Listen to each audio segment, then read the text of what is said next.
I want to ask you, like, what surprise game announcement for PS5 would have to be announced for you to say, I'm buying a PS5?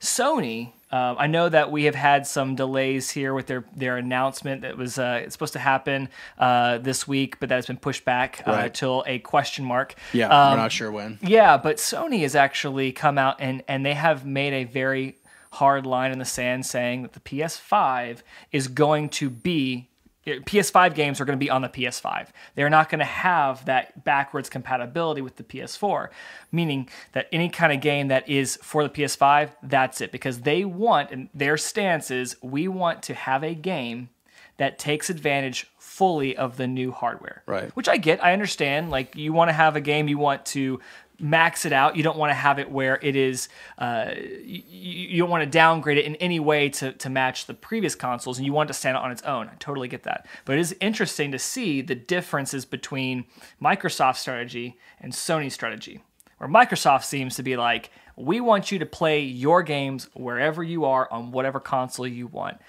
What do you think about kind of that stance that Sony's taking with this hard line of PS5 games or PS5 games and versus the player games anywhere? No, I think it's going to be a do or die for them. And I'll say that there is a risk when you take games and kind of merge them in the consoles. You do dilute the brand in a way. Mm-hmm. You do say, there's no need for you to buy a PS5 right now. Our cutting-edge console is not a requirement. And when you say those things, the audience doesn't always feel like they have to go and buy one, which it's a really bold strategy for Xbox to merge all those games. We'll really have to see how it plays out in the economics of whether that keeps consumers from buying the new consoles or whether that's an encouragement to keep buying new consoles. And I think PS5, like you said, I don't blame them, Sony, for having exclusive to PS5 consoles.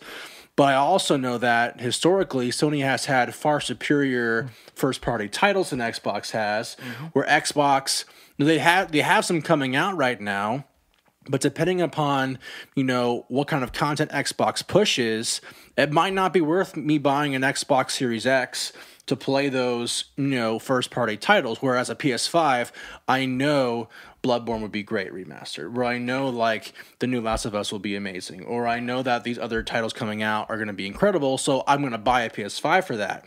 That being said, we don't have any news on any, first-party titles from Sony, and so there's no, right now, if I were to buy a Series X, I would totally get one, right? Because I know Halo Infinite's going to be great. Well, you know that, but then on top of that, and this is what Microsoft is doing, is you buy a Series X, and you're going to have hundreds and hundreds of games already ready for that.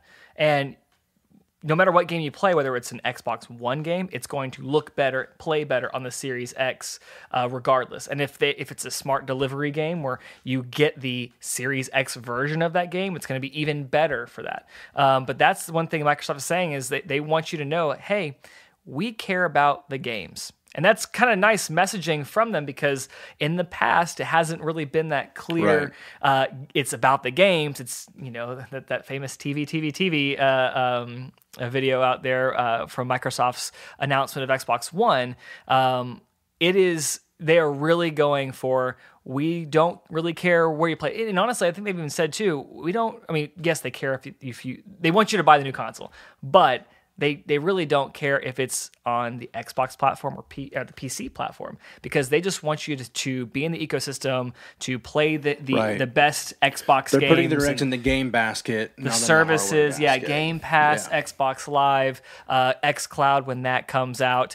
That's where they're really focusing. And I think that'll be the better long-term solution for the future of the consumer and where gaming's going. It's going to be really good for our audience type, the Netflix audience. It feels like future-proofing that whole world. Whereas Sony, again, I get what they're saying. We want to make sure that our newest PS5 games are going to be amazing. And we don't want to have any kind of, we have to make this compatible for PS4 players so they can play this. We want to make sure that anything that the PS5 comes out with is amazing. However, It's also a little, in my opinion, it does, and I could be wrong because Sony could come out and just blow out the water with this because they have the high ground right now and they are that number one console right now. But unless they do something amazing with that, it does seem like it's a very old way of doing things where it's that whole next generation console. All your stuff is left behind, and they're cutting off a lot of the older crowd to have the PS5 games. If they don't have the games there, what are you going to do? I mean, it's going to be a very interesting thing to see how it plays out. I'm really anxious to see what Sony announces at their announcement, which it better be really good. And, yeah. And so I have a question, Brandon. I'm gonna do a little hard read here. Okay.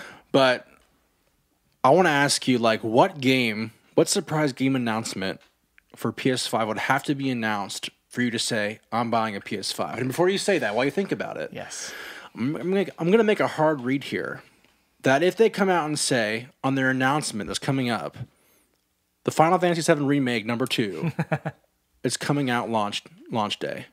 Like chapter 2 is coming out launch day. 2, yeah. Or it's coming out in the spring. I'm going to shell out big money for that PS5. That's a good question. And that's like a really tough sell. Or if they say Bloodborne 2 is happening launch day. I'm a huge Bloodborne guy. Now that's not a big sell for everybody. But for a hardcore Bloodborne fan like me, not a casual Bloodborne fan, mind you, hardcore, I want to shell out dough for a PS5, you know? Yeah, so what first-party title would PS5 have to announce? It has to be an established title. Yes. So you can't just say, like, it can't be one of their obscure, like Ratchet and Clank is coming back. Yeah. Like, no, it's not going to be. I get what you're saying. Like, what would you think would have to happen for you to buy one? I think for me, and this is honestly what sold me on the PS4, and I got it as a gift from my wife. The PS4. When I got the PS4, it was actually about a year and a half ago, and I got it. One, I wanted to do the VR thing. I wanted to do to experience VR. I had an Oculus Go, which is like the baby version of VR, and I wanted to experience more of that. So I wanted to jump in there, and PlayStation had that. But the one game that really I wanted to get for that was Spider-Man. Spider-Man. Just $20 on the Sony Days of Play sale, by the way. Yes, it is. Anyway. I wanted that game. Insomniac Games did a fantastic job with Spider-Man, and I knew that before going in, just seeing all the videos out online and just hearing people talk about it. I knew it was going to be a great game. They had some great games in the past, of course, most recently for Xbox owners, Sunset Overdrive. Yeah. Great game, very fluid motion. And so that was one thing. Plus, I love Spider-Man. Just that whole world. I wanted that. I was very... As an Xbox guy, I really was sad that it was a PS4 exclusive. That was one of the main reasons why I got a PS4. Of course, all the other first-party games I've jumped into as well, God of War, which is awesome. I think for me to jump in, it would be Spider-Man 2. Really? I think so. Did you you like Spider-Man 1 enough? Like, I didn't think it was good enough to merit. I liked it a lot. I will say I am glad that I didn't buy a PS4 at the asking price when it first came out. Yeah. I'm glad that I got it on a severe Black Friday discount. Yeah, I'm pretty sure we got a PS4 Slim for like $200. Oh yeah, well, not to like brag, but there was a Cyber Monday deal. I got this thing from Walmart. Essentially, it was $100 for the console. $100, and it was like $40 for the Spider-Man because it was bundled with that. Dude, I know. Anyway, so with that said, I think for me, I am going to be getting a Series X day one. I know that. For me, Xbox is where I want to play all of my third-party games. Mm-hmm. Sony, I want to jump in for those first-party games. Like you said, the exclusives I can't get anywhere else. I am probably going to be getting one later on. Yeah. Probably after a couple years, maybe after that first iteration, like if they do some kind of slim or whatever. We don't even know what the console looks like yet. But whatever iteration of that, when the price drops, maybe I'll jump in because by then I'm hoping you'll have a Spider-Man 2, a God of War 2 or 5 or whatever it is. All these other ones. who knows what it looks like there, where it's more established and these deals come out. Again, being a casual gamer, don't have all that money to drop on all these great things, and plus all the time too. That's one thing I don't have. We have to run a line of merch to buy our consoles, guys. Help us out here. That's one thing I don't have the ability to just jump in and play all these games at once. I mean, I have a backlog of so many games I want to play that if I were to jump in and spend a bunch of money on a new console where I'm already going to get the Series X, I'm going to be having a console that's sitting there doing nothing. So I'm better to wait until deals come out.